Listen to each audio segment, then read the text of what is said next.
बिस्मिल्लाहिर्रहमानिर्रहीम। अस्सलामुअलैकुम। मैं काजी तारिक महमूद हूँ। आप मेरा यूट्यूब चैनल काजी तारिक वीएन देख रहे हैं। नाजरीन कराम, ये क्या हो गया है कि आज हर बंदा बेसुकून है, परेशान हाल है।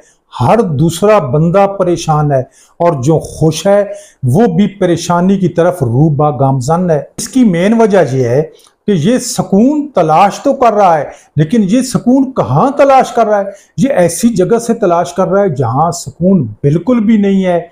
जब वो नहीं है तो ये जितनी मेहनत कर ले, रात दिन एक कर ले, थक तो सकता है, मर तो सकता है, लेकिन सुकून इसे नहीं मिलेगा।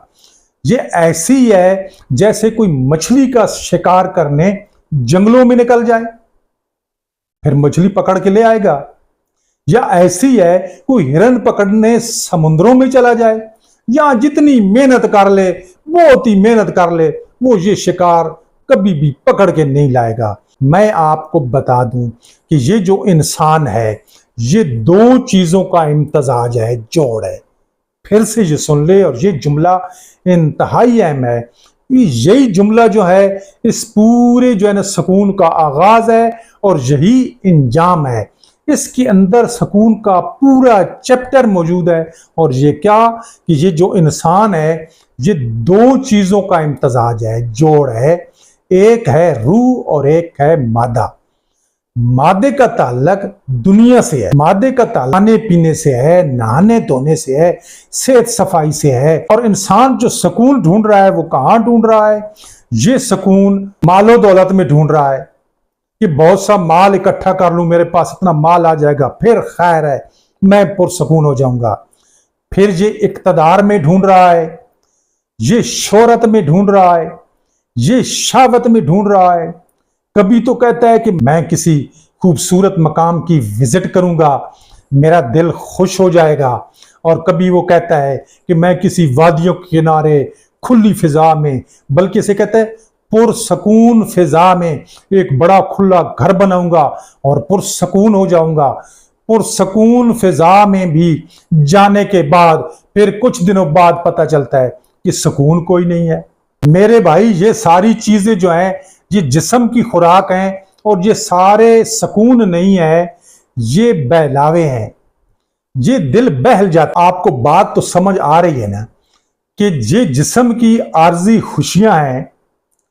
ये जिस वक्त तो नमाज शाह की पढ़नी है, अब वो जाता नहीं है, वो सो जाता है आरामदेह नरम बिस्तरे पे। जब उसका जिस्म सुकून पाता है, लेटता है, ख्वारी से बच जाता है, वुजू नहीं करना पड़ता है, तो वो कहता है कि मुझे तो बड़ा सुकून आ गया ये काम ना करके।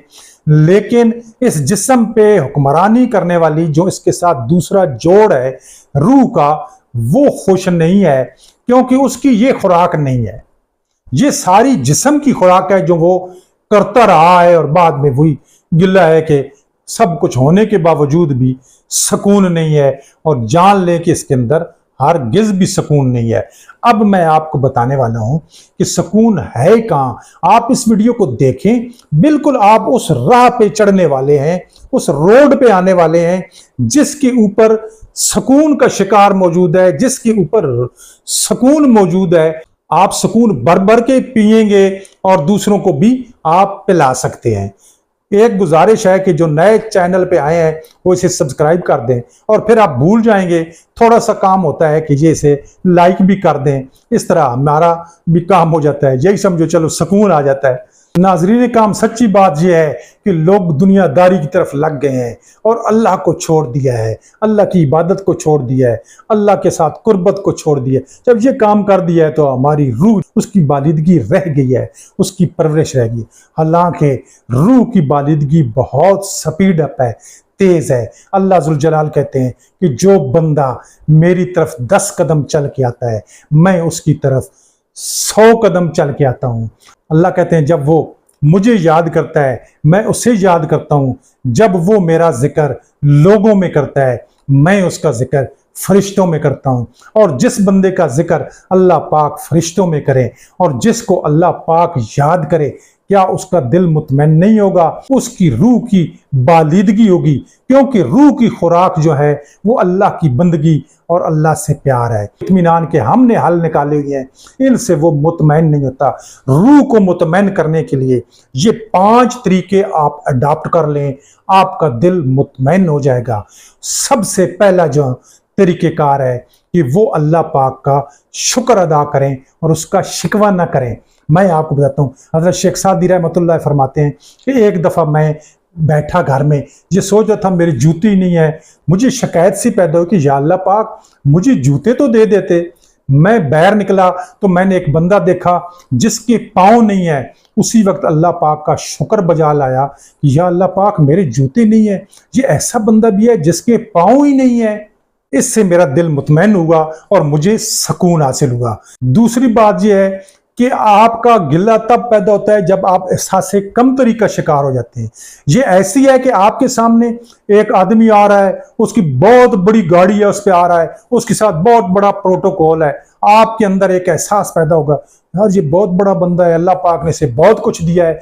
तो फौरी तौर पे मेरे भाई सोच लें, आप ये ख्याल करें कि ठीक है इसके पास ये सब कुछ है, बड़ा प्रोटोकॉल है, इसकी बड़ी जो है ना बॉडीगार्ड है, लेकिन अल्लाह पाक ने मुझे एक ऐसी चीज जरूर दे रखी होगी जो इसे नहीं दी होगी।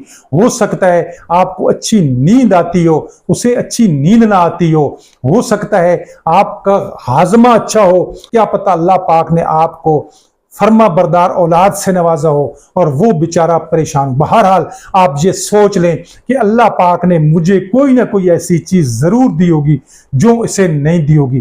तो आपकी वो एहसास कमतरी भी खत्म हो जाएगी, वो शिकवा शिकायत भी खत्म हो जाएगी।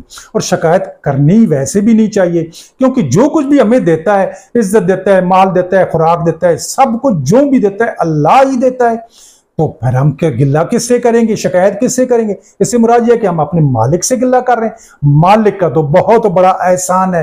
और तीसरी बात, जब आपका गुजारा नहीं हो रहा, परेशान है, आपको घर तंग लग रहा है, आपको अल्लाह का दिया हुआ माल थोड़ा लग रहा है, उसमें गुजारा नहीं हो रहा, तो सिवाय शिकवा करने के, रोने धोने के, आप अपनी जिंदगी की तरतीब बदल दें। आप सादगी ले आए, आप कॉम्प्लिकेटेड लाइफ से निकल आए, आप सुन्नत रसूल वाली जिंदगी अपना लें, आप मुतमैन हो जाएंगे। और वही थोड़ा आपको बहुत लगना शुरू हो जाएगा, और वही जिस पे गिल्ला और शिकवा पैदा हो रहा था, आप उस पे अल्हम्दुलिल्लाह कहना शुरू कर देंगे। और चौथी बात, पत्थर दिल से मोम दिल कर लें। अल्लाह पाक सख्त दिल को पसंद नहीं करते, उस पर अल्लाह की रहमत नहीं आती।